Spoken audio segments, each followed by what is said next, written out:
What's a scary or disturbing fact that would probably keep most people awake at night? There are a fair number of missing nuclear weapons. The frontal lobotomy was performed with no anesthesia and it was an outpatient procedure. Even funner facts. 1. It was performed by sticking an ice pick in the tear duct, punching through the skull, and swishing it around in the brain tissue. 2. There was no way to gauge or predict its effectiveness because you were just swirling it around in brain tissue. And the funnest fact of all. 3. Because of number 2. Patients were often kept awake and asked questions during the lobotomy to see when their mental performance behavior changed to determine when the lobotomy was done. Edit with additional fun fact. The guy who invented and popularized it won a Nobel Prize. Well, that makes the end of One Flew Over the Cuckoo's sadder. When swimming in stagnant water you could inhale an amoeba which eats its way through your nose and then eats your brainstem. You can get a flesh-eating amoeba from a water park. The serial killer Richard Chase would try random houses to break into. If the door was unlocked, he saw it as being an invitation. If it was locked, he saw it as a sign that he was unwelcome. When I was younger I was in my room one time, home alone. I heard our front door open and someone come inside, while everyone was out. Hours later, every comes home. I asked. No one had stopped by. It always made me very uncomfortable. I only really heard the sound of them coming in, not leaving. Nope, don't like that at all. You just made me double check my front door was unlocked. Wait, what? There is a spider that has fangs so powerful that it can bite through a leather boot. It usually attacks multiple times and you have to grab it and pry it off of you. It is also incredibly deadly. Edit. I wrote it below here, but it's the Sydney funnel web spider. Because of its venom it is the deadliest spider. Let me guess. It's from Australia. Yeah.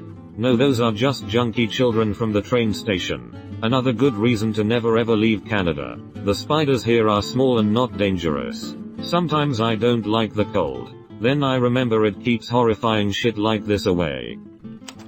In the 70s 80s, the first case of many Southeast Asian refugees in the US who died screaming in their sleep was recorded.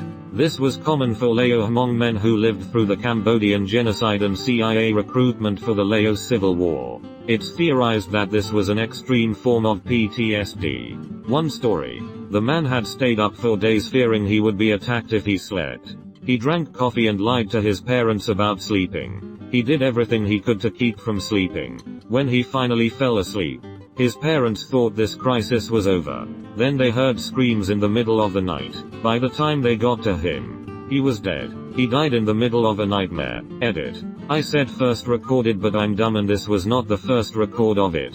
And Lao's Civil War not Nam. Edit. Yes, I watched Game Theory. It freaked me out and taught me something. I posted this and learned more from y'all. Like apparently the story I wrote was a fake one. But man is it a memorable reminder the effects of a war that no one really talks about. The crazy part of that is how vivid dreams can be. He was probably reliving whatever horror he went through a second time. These stories were what inspired Wes Craven to make A Nightmare on Elm Street.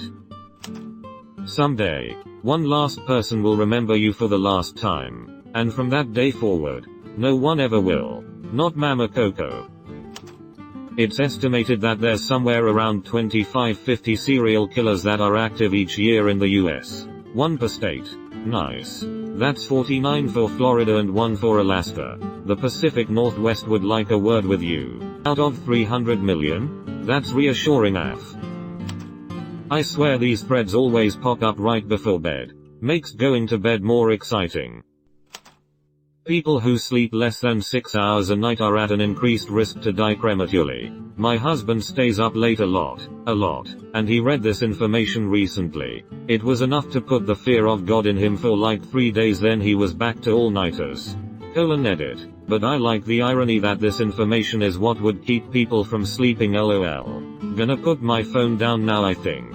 Thank God. I know, right? Nice to get a head start on these things. 30% of the weight of solid feces is dead bacteria. I'm actually editing a book that gives a higher percentage, which I had to fact check. I've not received a response to my author query about the discrepancy, But that's okay.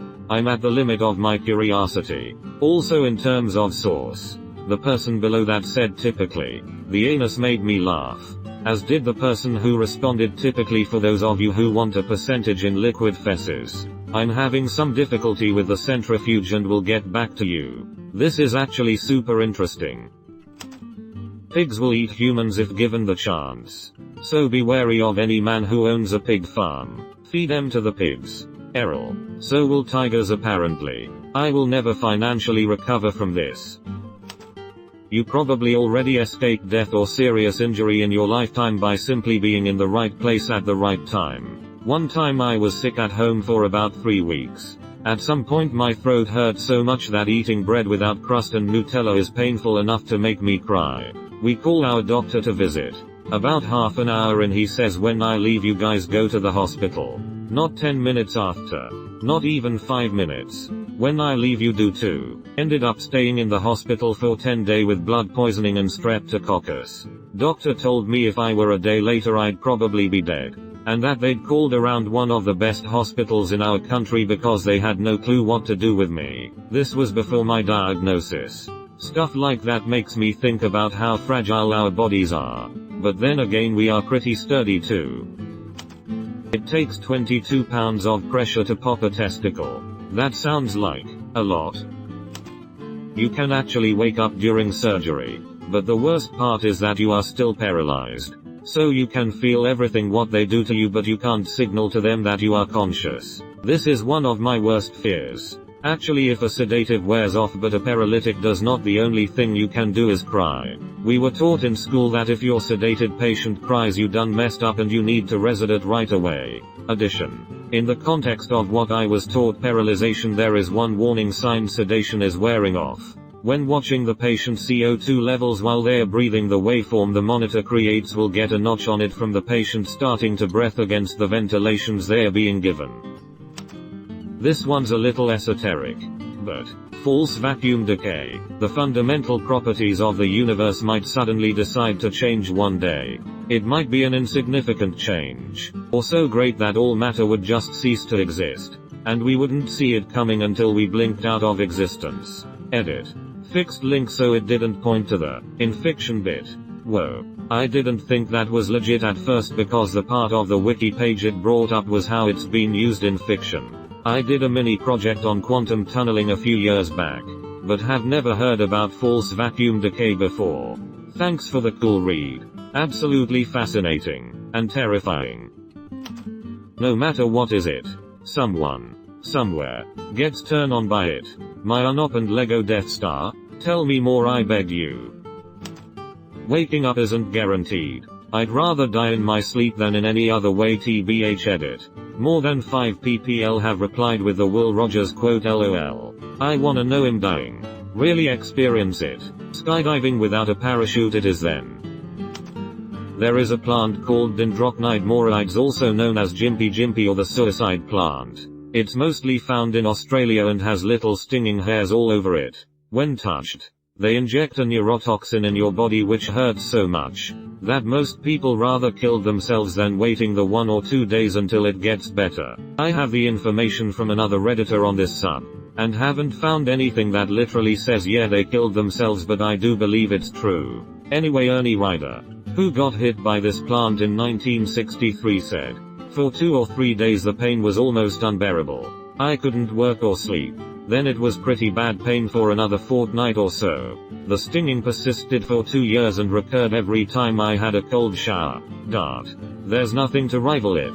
It's 10 times worse than anything else. Source. https://en.m.wikipedia.org Wiki Dendrocnide Morax. I saw a show segment on these and the locals have a cure now. They keep wax strips handy. Like for waxing your leg hair off. The strips pull the little hair-like pain transmitters out of your skin. The host of the show, like an absolute idiot, touched the plant with his finger and he said the pain made him want to throw up. The wax strip made the pain manageable. Holy shit, I saw one of these in person. Our tour guide, we were in the jungle, told us how he had accidentally brushed up against one a few years ago and it was literally the worst thing he had ever experienced in his life. I think the worst part of this is how normal it looks.